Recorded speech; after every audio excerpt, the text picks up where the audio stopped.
Check it out. This is how I'm going to make all kinds of gains. Not these clothes.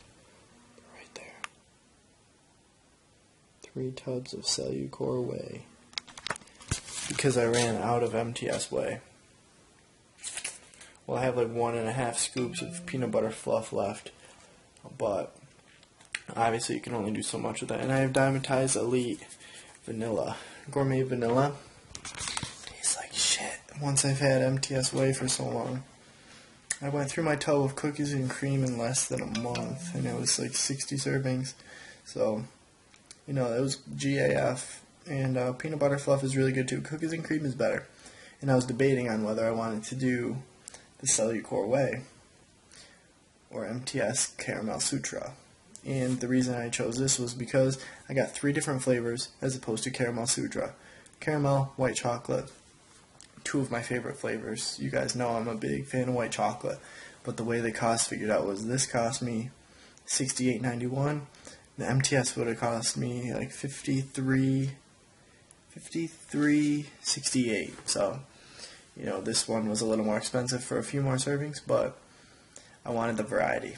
The flavors I got were confetti cupcake or corfetti cupcake, red velvet cake batter, and cinnamon swirl. So, those are my new supplements for a while. Pre-workout wise, as you guys saw in my last video, or probably didn't see, my new pre-workout is Assault. It's the hybrid, it's the new formula or whatever. Well, it's not really new, it's a couple months old, but it works really well. I stack that with Noxygen. That's a good stack. It's better than Clash, I feel. So that's that.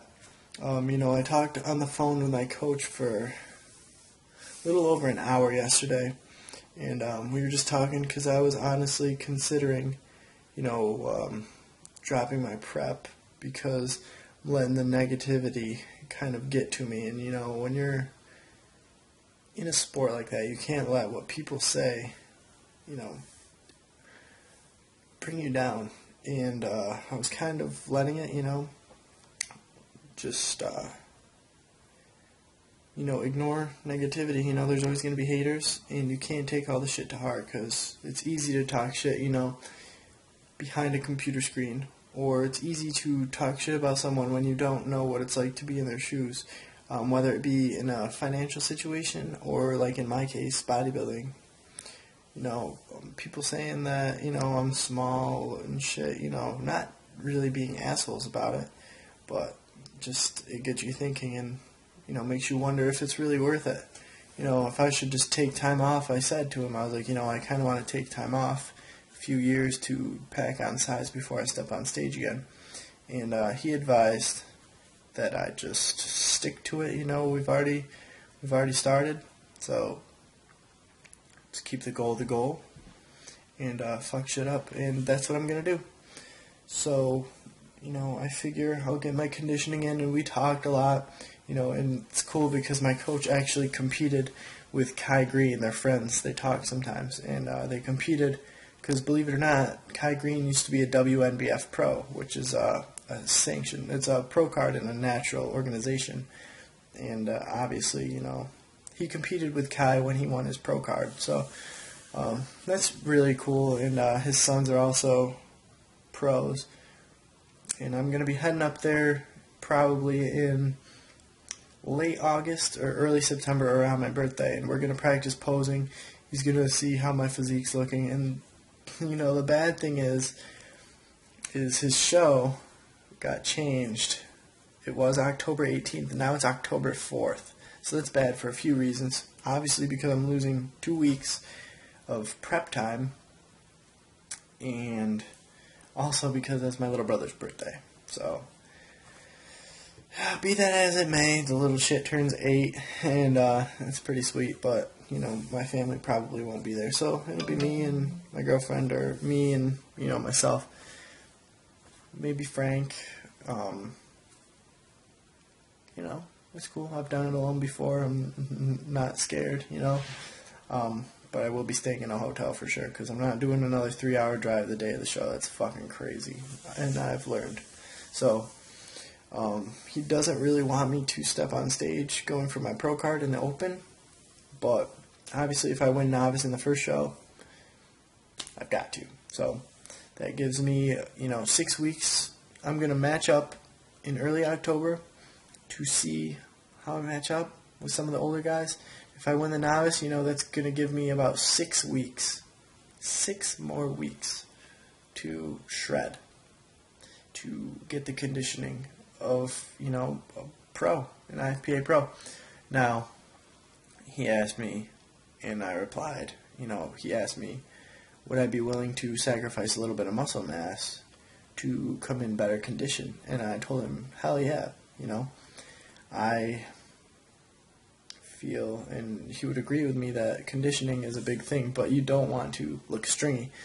And he said all his clients, and I've seen it, I've seen his clients, they always come in hard, they always come in dry and full. And by listening to him, that's what I'll do too. I'll come out like that too. But I just feel that I might need to start incorporating cardio. He's not a cardio guy. He's not a fan of keto. We talked about this. He's not a fan of ketogenic diets, high-fat, low-carb diets. He's all for higher carbs and eating as much food as possible, preserving as much muscle as possible. And that makes sense. Obviously, carbs fuel athletic performance and performance in the gym, so your lifts are going to go down if you're doing low carb, more than likely. So, I may have to start incorporating cardio, off the routine to kind of get conditioned, because I don't think he thinks I can compete in a stacked open class.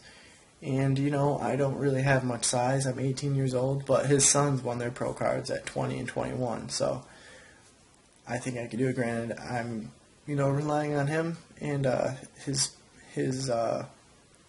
kids' upbringing were with a pro bodybuilder, so they have it a little better than I do, but, the bottom line is conditioning is what wins shows, and that's what I'm going to do. So another little thing was on the day I texted my coach, or the day we talked on the phone, it was yesterday, new low weigh-in of 185.4. So for those of you that know, I don't know if you read on my wall of goals, one of my short-term goals was to reach 185 pounds body weight. And I guess, depending on which way you want to go with it, I guess I did accomplish that, but I didn't cross it off yet because I didn't crack 185. I'm 185, and if you want to round down, I'm 185 pounds. But, I weighed myself this morning. I was like 188.9 or 188.7. I was like, what the fuck?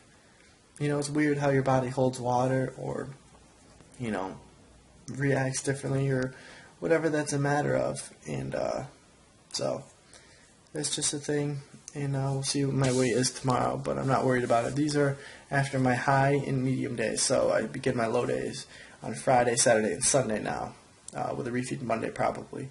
We'll see if my coach makes any adjustments, but I believe we are 13 weeks out now since the weeks dropped. Could be 12. I'm going to have to double check that in a moment, but, this is just a little update video and things that are running through my head, kind of, in addition to my cor-whey by Cor. Fuck yeah. And I tasted them all. I put a little bit in a little cup and made some sludge, just a tiny bit, and they all taste pretty good. I gotta say, the cinnamon swirl is fucking awesome. That was the one I was debating on switching out. I'm not a big fan of red velvet cheesecake or red velvet cake batter, I guess. I don't know why I bought it. I guess because it says cake batter in the name, and that always gets me. But tastes alright. Take it for what it's worth.